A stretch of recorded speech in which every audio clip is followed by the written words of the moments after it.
Hello guys and gals, me Mutahar, and do you ever notice that video game graphics are getting better and better? Wow, what an obvious statement, Muta. Well, you know, ladies and gentlemen, what if I told you they just got too good? Now, to understand, if you follow me and you follow the exploits I look at on the internet, one of the things that I found to be truly shocking and scary was this body cam footage video game. Now, months ago, I actually tweeted about this. I basically showcased that this is a really scary piece of video game footage. So we're going to watch it through a little bit. It's kind of wild, but let's go sit down. Now, if you're looking at this and wondering, is that really gameplay? Yeah, ladies and gentlemen, this is gameplay of a body cam footage project. So as you can see, ladies and gentlemen, it obviously is real actual gameplay simply because you can, if you look closely at the lighting, the shadowing, the ambient occlusion, the way that any animation works, it's obviously not real footage. But you'd be hard-pressed, obviously, at first glance if you watch this. You might expect to see the Live Leak logo sitting somewhere. Now, of course, ladies and gentlemen, this isn't just the only project that looked into it. In fact, it's matured since then. So here we've got the game known as Unrecord, which is a single-player first-person shooter that tells the story of a tactical police officer. It's a narrative-driven case with story beats, all the drama you can imagine when it comes to police stories, and of course, complex cases. But something to note is it's got some of the most realistic looking shooter footage imaginable. So again, I'm going to play this. It's 2 minutes long, but I figured we might as well look into it because it's a great idea. It's a great showcase into the future. So here we're actually walking towards, and I swear to God, I thought the entire time I was watching actual footage of body cam stuff. So here you can see that it is obviously gameplay footage. For instance, if you look at the lighting over here, you can see that the actual pistol, like the flashlight attachment, isn't casting proper shadows. So again, that's a pretty dead giveaway of what you're seeing here. Now, the lighting is god tier, and a lot of that has to do with the fact that this is Unreal Engine 5 with lumens, as I spoke to the developer about. So here you got somebody running, they're running after him, and boom! They're about to open some fire, calling up dispatch.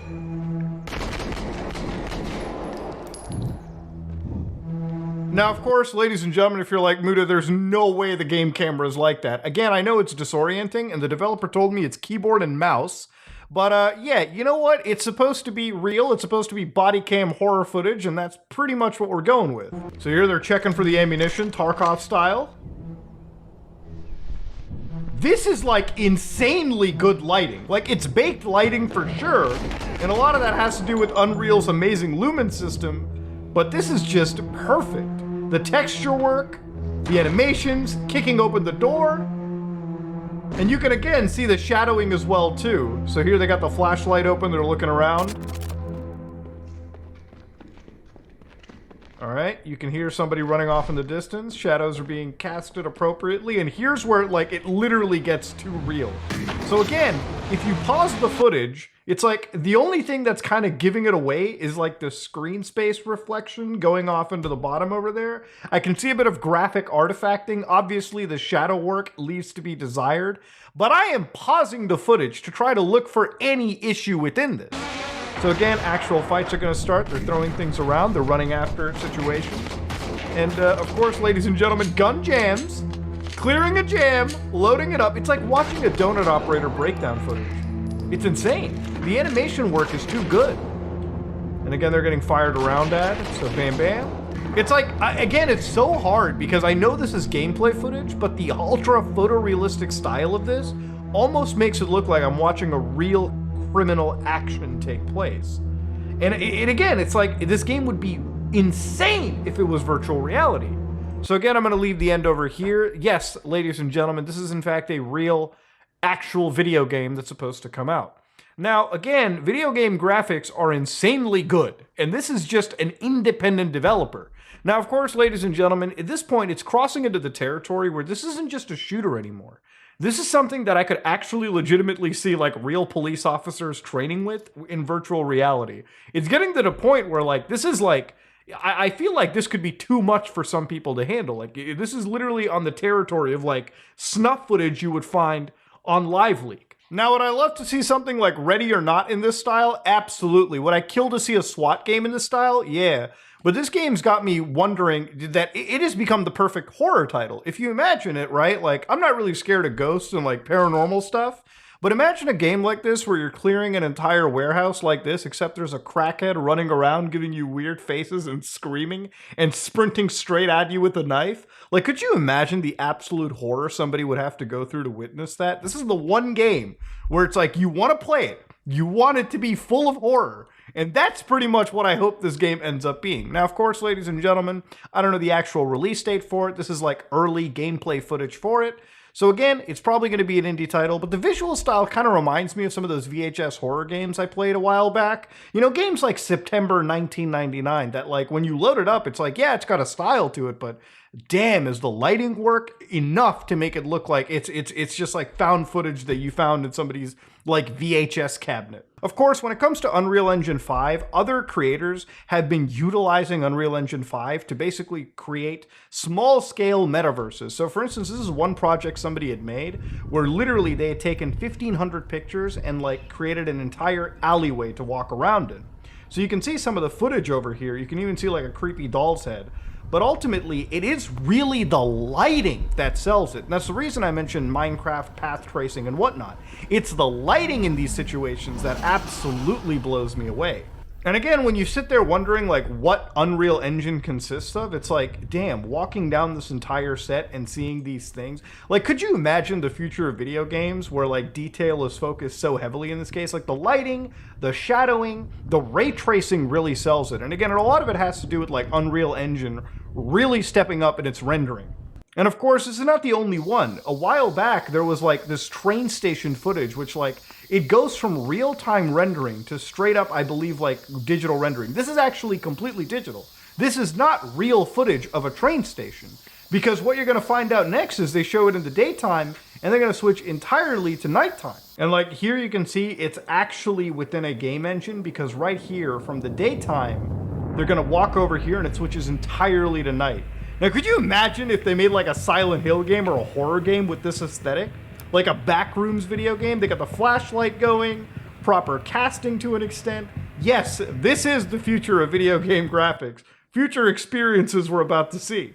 And again, a lot of this has to do with the fact that this is a Lumens project as well too. So they even straight up say over here, this is the Etu Daimon Station, where if one person did the models, texture, animation, video editing, and at the end of the day, they got the foliage, which is, you know, what was on the ground, obviously, from Quixel Megascans, an epic library, and then, of course, running an Unreal Engine 5 using Lumen and not the Nanite engine, which gives them even more detail to work with on the textures. So again, a lot of this has to do with the lighting engine that Epic has actually made. And of course, I don't know how many games typically use this. Right now, the only game that I know that uses this lighting engine in a professional setting, like a game you can play right now, is Fortnite. Believe it or not, Fortnite went from a game that looked cartoony to a game that has probably one of the better looking visual styles on the market. Now again, I couldn't give a fuck about Fortnite, but again, as a graphics benchmark, yeah, surprisingly, the game that we all memed on back in the day is a banger, and also it's not just a banger, it looks like genuinely next generation tech. And it runs all the way from like computers to like PlayStation 5s to both series of Xbox, the best, all the way to like the S. So it's insane. Now, I remember way back in the day, if I had to look at like the best visuals, you know, games like Mass Effect blew me away during the 360 era. And that's when like, you know, you really had some of the most interesting facial tech at the time. The lighting was insane and the worlds were massive and expansive to look into. And it's crazy now that like the better looking games are the ones that try to emulate that photorealistic style on the smallest scale. That body cam footage game wasn't a game that took place in an open world. It was a static environment, baked lighting, and at the end of the day, what was going for it was a genuinely unique body cam aesthetic, which I think might be a bit tough to play, definitely when it comes to motion sickness. But again, it's a unique game that I absolutely want to bite into. Now you might be like, Mudo, why the heck are you gaming on good old Windows? Why aren't you on Linux? And the reason I'm not is literally I made a VM just to play the Cyberpunk 2077 update. I figured there's no better time than to actually look at it together right now, ladies and gentlemen. Because Cyberpunk 2077, along from getting 1 million bug fixes, actually has CD Projekt Red putting another facet of like the future of video game graphic techs within this title, within this one game right now.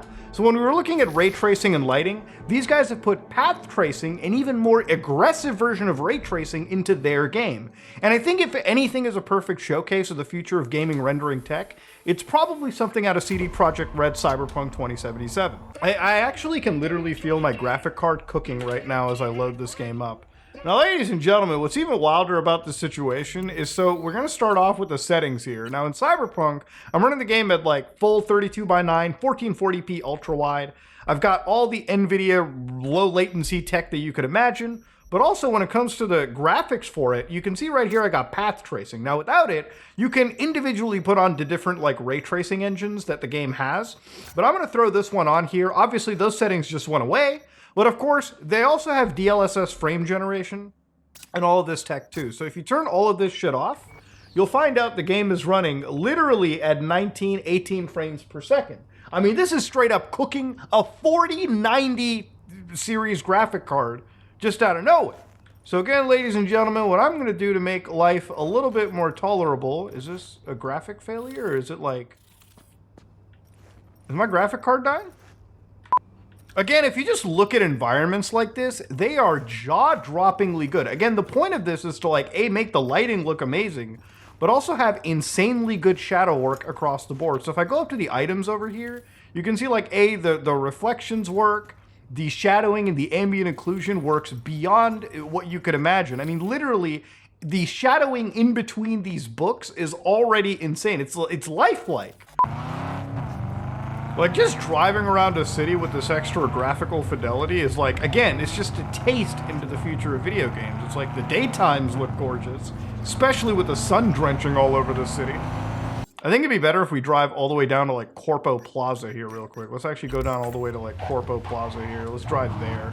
There's no point leaving into the shitty parts of towns. If you want to see the glistening like neon lights, you gotta go all the way down to like downtown here. It's like insane how like when you drive, even like the parts of the vehicle, like just every single bit over here has like shadows properly rendered. So like when you're even sitting in the car, it's like there is no graphical irregularity. The only issue that I have over here is like if you look at the ground, it's like it's got this weird like noisy smear to it, which obviously this is one thing that is so difficult to cure. Here it is, we're driving into the city over here, taking the exit, and boy, Night City is always as dead as it's ever gonna be, dude. Like, I get it, it's 11 o'clock at night, but like, I mean, people should still be driving around. There should still be a lot of people. It's like, just look at a scene like this before any form of path tracing, like the lights just kind of bleeding in, there's no shadows cast, and then all of a sudden you go over here, and you just enable this experimental future lighting. It's like, damn, everything reflects. There's literally actual shadows being cast around. The lighting doesn't bleed it again. This is with like path tracing on. And of course, this is with like path tracing disabled in a video game. It's like, all right, flat. All right, kind of like old gen. And then this is like, you can actually genuinely see the future of video game rendering tech. And obviously, this is a very stylized game being rendered. So clearly, you know, this is not meant to be hyper-realistic. But you can see how this graphic technology helps out nearly any art style or visual style that goes on. But again, that's enough simping over Cyberpunk. There's only so much you can realistically do. But again, ladies and gentlemen, the future of video game graphics are insane, in my opinion. Truly, truly, genuinely insane. Now, of course, going forward into it, obviously, I'm excited for a game like Body Camp. I'm excited for a lot of what independent developers are going to do with graphic tech that's this in depth. But yeah. What good lighting and good camera design, I would say, intriguing camera design, because it's very subjective, does for the health of a game. Anyways, ladies and gentlemen, yeah, future video game graphics. I just wanted to simp for pixels today. So if you enjoyed today's video, let me know in the comment section below. If you like what you saw, please like, comment, and subscribe. Dislike if you dislike it. I am out.